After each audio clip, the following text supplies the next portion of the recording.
사랑하는 성도 여러분, 오늘도 성부, 성자, 성령 하나님의 은혜가 여러분과 함께 하시기를 바랍니다.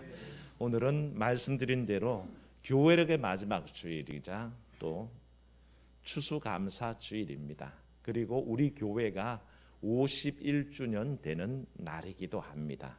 특별히 51주년 우리 교회 창립 기념을 위해서 우리 현저동에 또 많은 분들 격려해 주시고 참여해 주셔서 감사합니다. 하나님께 영광 되기를 원하고요. 또한 우리에게는 교회력의 절기를 따라 추수감사절을 지키는 것이 얼마나 감사한지 모릅니다. 구약에는 유대인들이 지켰던 3대 절기가 있습니다. 유월절과 맥추절과 수장절 이렇게 부르는 절기가 있었는데, 유월절은 굉장히 이스라엘에게 의미가 있었습니다. 피의 구속의 사건, 어린 양의 피로 말미암아 이스라엘 백성들이 구원받는 사건이 바로 유월절 사건이었습니다. 그래서 이스라엘에게 절기의 핵심은 유월절에 있었고요.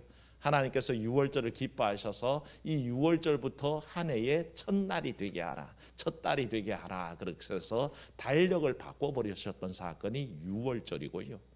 이 유월절과 달리 두 가지 절기, 맥추절, 수장절은 하나님께서 허락하신 결실을 가지고 감사하던 절기입니다.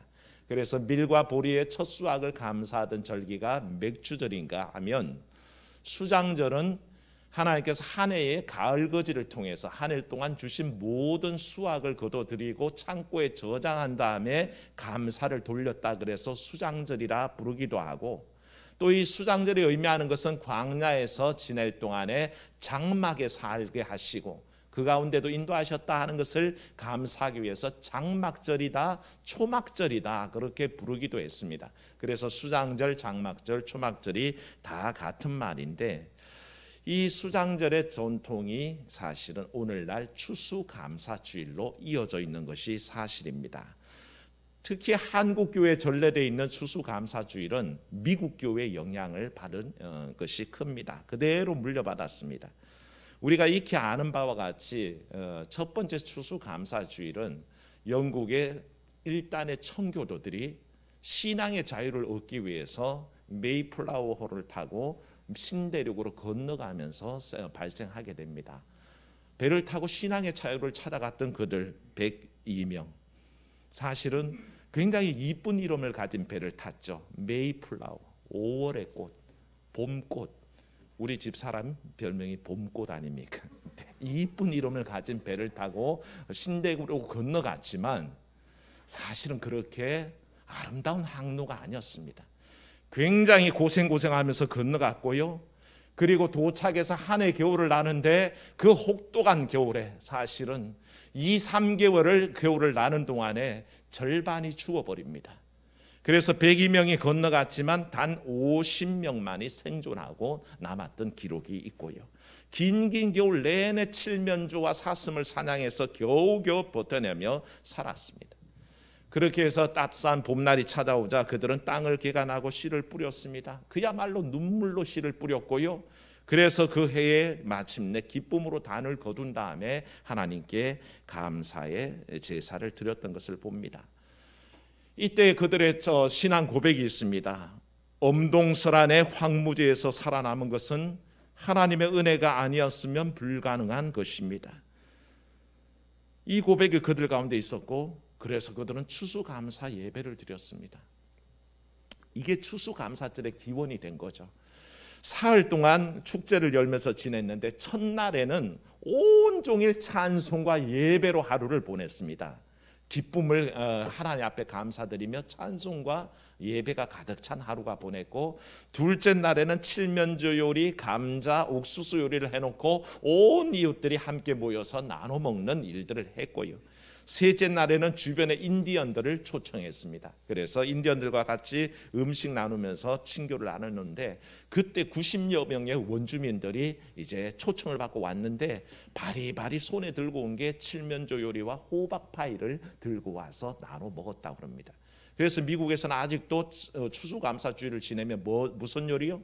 칠면조 요리와 호박파이를 먹는 게 전통이 됐던 게 바로 이때부터 시작됐다는 거죠.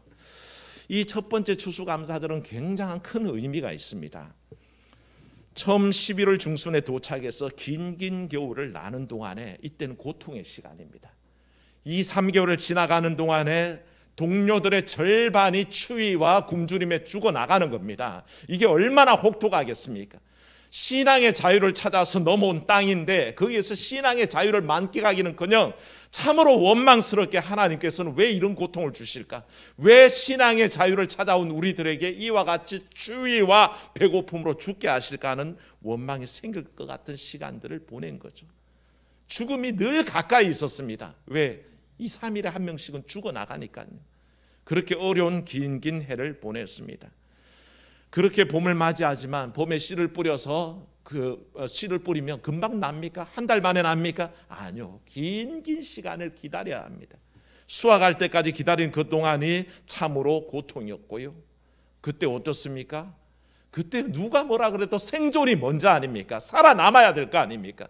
이 신대륙에 와서 그토록 고통하며 먹을 것 없는 시절을 보내면서 얼마나 생존이 문제였겠습니까? 참고 견디는 기간이 필요했습니다.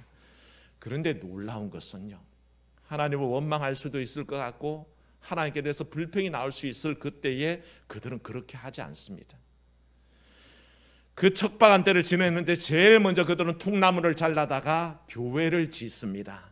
그래서 하나님 앞에 예배하고 찬양하는 공간을 만듭니다. 그 다음에 행한 것이 학교를 짓습니다. 우리 아이들의 장래를 위해서 이 신대륙에서도 여전히 교육은 이어져야 된다 하고 학교를 짓습니다. 그리고 맨 마지막에 자기들이 거주할 집을 짓는 겁니다. 그렇게 감사의 삶을 보내고 철저하게 주일 성수하고 매일매일 경건의 삶을 힘쓰던 것이 그들의 삶이었습니다. 아무것도 없는 것 같은데요, 11조를 구별해서 하나님 앞에 드리고 생존이 가장 문제일 때 하나님을 높이는 일에 애썼던 그들을 보게 됩니다. 그렇게 척박한 삶을 지낸 다음에 한 해의 첫 수확을 거두게 됩니다. 그리고 그들이 제일 먼저 고백한 말이 이렇습니다. 우리는 대서양을 건너와 여러 친구들을 잃었습니다. 그러나 하나님은 우리에게 기도했던 것보다 더 많은 것을 주셨습니다. 하나님의 은혜에 감사하며 하나님께 첫 열매를 드리나이다. 그렇게 드렸습니다. 사랑하는 여러분, 이 첫 추수감사주일의 감격을 우리도 기억해야 합니다. 가장 척박할 때, 가장 어려울 때에 오히려 하나님의 은혜를 기억하고 그 첫 열매를 감사했던 마음을 생각해야 하는 거죠. 오늘 말씀에도 사실은 이와 같이 동일한 정황을 담고 있습니다. 스바냐라는 이름이 가진 뜻은 잠시 기억해 두십시오. 여호와는 데리고 돌아오신다라는 뜻을 갖고 있습니다. 스바냐가 그런 뜻을 갖고 있습니다. 스바냐서를 읽었지만 스바냐 선지자의 이름은 여호와께서 데리고 돌아오신다라는 의미를 갖고 있었던 그런 선지자입니다. 스바냐서가 유명한 것은 예루살렘의 멸망을 선포했습니다. 유대가 멸망할 것이라는 것입니다. 특히 오늘 스바냐 3장 말씀 보시면 예루살렘에 대한 심판을 예언하고 있고요. 3장 1절 말씀 한번 보십시오. 성경을 보시는 분들은 보십시오. 읽어봅니다. 패여가고 더러운 곳 포악한 그 성읍이 와 있을진저. 아멘. 예루살렘은 하나님의 도성 아닙니까? 하나님의 거룩한 이름을 두시는 도시 아닙니까? 그런데 이곳을 더 이상 영광의 이름으로 부르지 않습니다. 스바냐는 뭐라고 부릅니까? 패역하고 더럽고 포악한 성읍이라 그랬습니다. 예루살렘이라는 영광이 사라졌습니다. 그냥 더럽고 패역하고 포악한 곳, 그런 곳으로 전락해버렸습니다. 3절 말씀에도 보시면요, 그 가운데 방백들은 부르짖는 사자요, 그의 재판장들은 이틀까지 남겨두는 것 없는 저녁 일이다. 방백들과 모든 지도자들이 어떤 사람들이냐? 국민들의 혈세를 뜯어먹고 피와 고름을 짜먹는 그런 존재들에 불과하게 표현되고 있습니다. 더 심각한 건요, 4절 말씀만 보십시오. 4절도 읽어봅니다. 그의 선지자들은 경솔하고 간사한 사람들이요, 그의 제사장들은 성소를 더럽히고 율법을 범하였도다. 아멘. 이게 지금 스바냐가 바라보는 예루살렘의 모습입니다. 선지자는 간사한 존재에 불과하고 제사장들은 기껏하는 게 성소를 더럽히고 율법 범하는 이들이 제사장이란 것입니다. 그러니 이 예루살렘이 어떻게 서겠습니까? 망해도 당연한 것이 바로 이때의 도성 예루살렘이었습니다. 그런데도 하나님의 지독한 사랑은, 놀라운 은총은 이 하나님의 도성 예루살렘을 향해 있었습니다.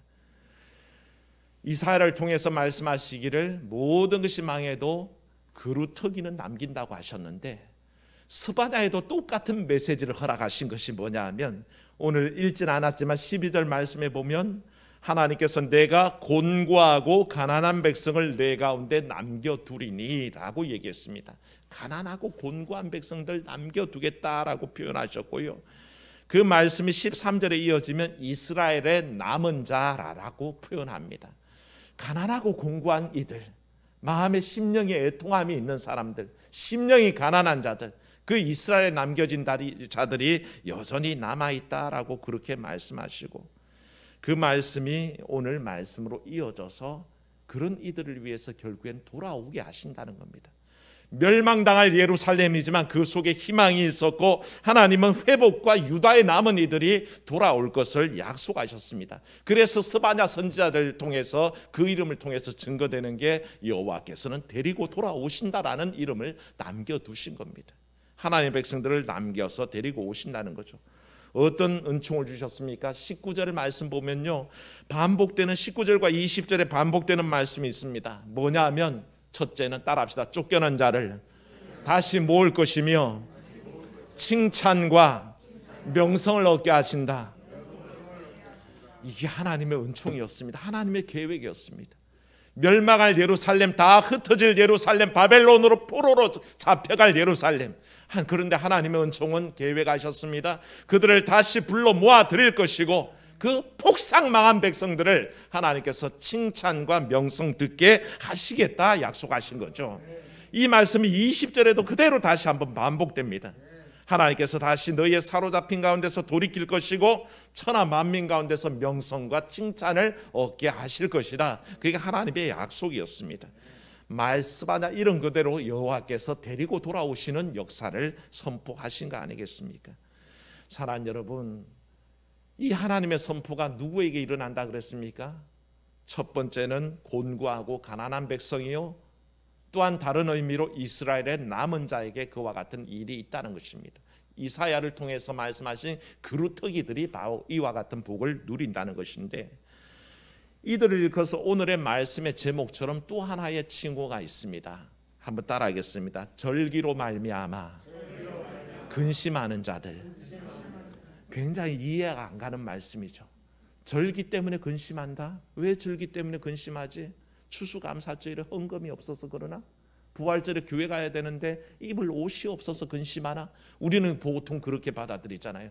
하지만 하나님께서는 이게 곤고하고 가난한 백성이요, 또한 이스라엘에 남겨진 자요, 절기를 근심하는 자들이라고 연결시키고 계신 겁니다. 이 표현을 정확히 알려면요, 다른 성경 구조들을 조금 살펴볼 필요가 있습니다.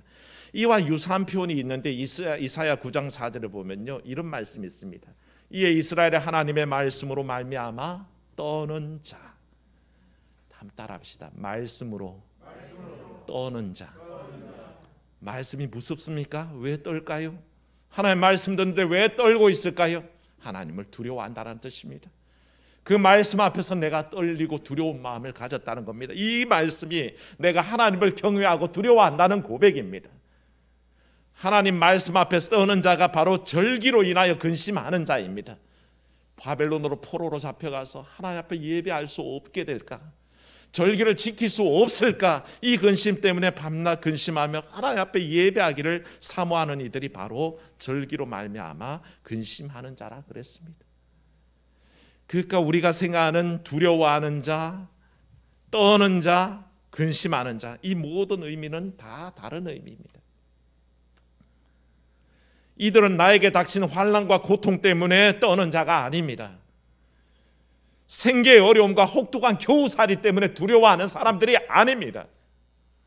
세상 권력과 순교의 위협 때문에 무서워 두려워 떠는 자들이 아니란 것입니다. 이들은 한결같이 하나님 앞에서 하나님 말씀 지키지 못하면 어떡할까? 예배 드리지 못하면 어떡할까? 절기 지키지 못하면 어떡할까? 이것 때문에 두려워하고 근심하고 떠는 사람들이 바로 그들이었습니다. 그들이 남겨진 자요, 그들이 바로 절기 앞에 근심하는 자요, 말씀 앞에 떠는 자요, 또한 가난과 긍휼로 사로잡혀 있는 사람들인 것을 알게 됩니다. 사랑하는 여러분, 우리 마음속에는 하나님께 예배하고 싶은 열망이 넘치는 줄로 믿습니다. 우리 입술에 찬송이 가득하기를 열망하는 줄로 믿습니다. 그게 바로 절기를 인하여 근심하는 마음입니다. 오직 하나님의 이름과 그 영광을 위해서 살기를 다짐하는 사람들이 바로 절기를 근심하는 사람들입니다. 어제 추수감사주일을 준비하는 중에 오늘 오시지 못한 것 같은데 우리 조봉남 집사님이 잠시 방문하셨습니다. 하시는 말씀이, 목사님 죄송합니다. 이 늙은이가 2년 동안 예배당에 못 나왔습니다. 그 더러운 질병 코로나 때문에 교회에 올 수 없었습니다. 하나님께 너무 죄송하고 창피합니다. 그렇게 고백하고 추수감사주일 헌금을 맡기고 가셨습니다. 그런데 저는 그 마음을 읽을 수 있었습니다. 예수님을 영접한 지 얼마 안 되셨거든요. 세례 받은 지도 얼마 안 되셨습니다. 그럼에도 불구하고 하나님이 누구신지 믿음이 뭔지 잘 알 수도 없고 그게 마음에 확실하게 다가오지도 않는 그 연세 많은 분이 그래도 그 마음 속에 절기를 근심하는 마음, 예배를 근심하는 마음, 내가 하나님께 나가지 못하는 현실의 아픔과 그 아픔만큼이나 애통하는 마음이 읽혀졌습니다. 사랑하는 여러분, 서두에 말씀드린 첫 번째 추수감사주일을 기억하십시오. 그때는 지금과 같은 초강대국 미국이란 상황에서 예배한 때가 아닙니다. 가장 처절한 때요, 가장 모든 것이 모자라는 때입니다. 가장 어렵고 척박한 때에 눈물로 드린 예배가 첫 번 추수감사주일 예배입니다. 우리는 오늘 2021년의 추수감사주일의 의미를 생각해 봐야 합니다.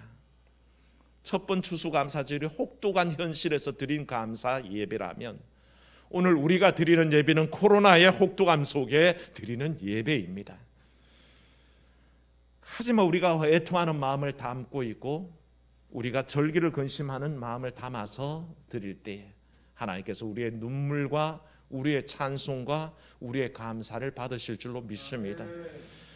어려운 때를 보내게 되어서 올해 추수감사주일은 사실은 너무 빈약한 재단이 되면 어떡할까 사실은 내심 걱정했습니다. 그게 목사 마음이죠. 그런데 하나님께서는 은혜보다 더 많은 예물을 주셔서 너무 감사합니다. 어떤 분은 교우들에게 방역용품 세트를 예쁘게 포장지를 만들어서 100개나 보내주셨습니다. 어떤 분은 교우들이 나눠서 먹으라고 유기농 감귤을 10박스나 준비해서 보냈습니다. 여러분들이 마음을 다해서 드린 향기로운 모든 과일들이 제단에 올라와 있습니다. 또 어떤 분들은 백미를 헌납해서 3년째 이웃들과 나누는 제물로 사용하고 있습니다. 부족하게 없게 하신 하나님의 은혜를 감사드립니다. 이게 바로 우리의 감사의 마음입니다. 모두가 코로나 때문에 어렵다고 말할 때에 오히려 하나님 앞에 감사하고 하나님이 주신 이 역경을 이겨내면서 오히려 감사의 찬양제가 넘치게 하신 것을 우리는 감사해야 합니다.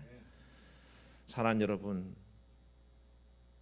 하나님 앞에 온 마음과 정성으로 드린 여러분께 감사를 드리고요.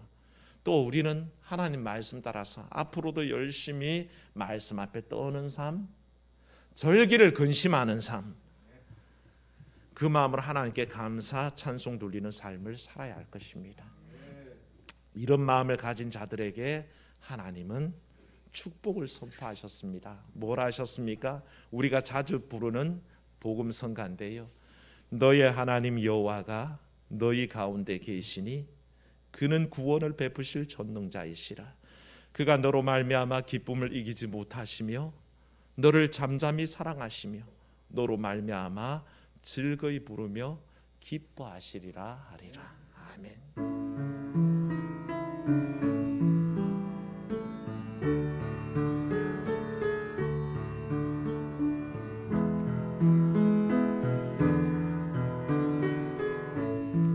찬송합니다. 너의 하나님, 너의 하나님 여호와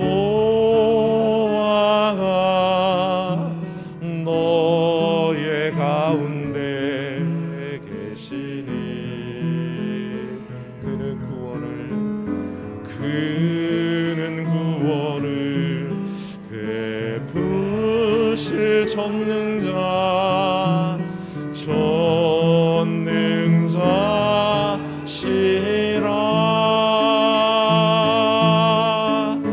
그가 너로 인하여 기쁨을 이기지 못하시며 너를 잠잠히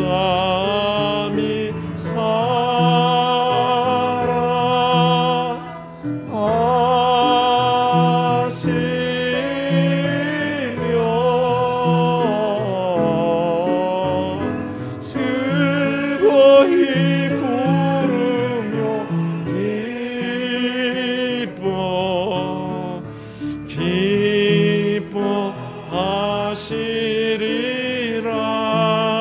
기뻐하시리라. 아멘. 하나님께서 회복시키신다는 겁니다.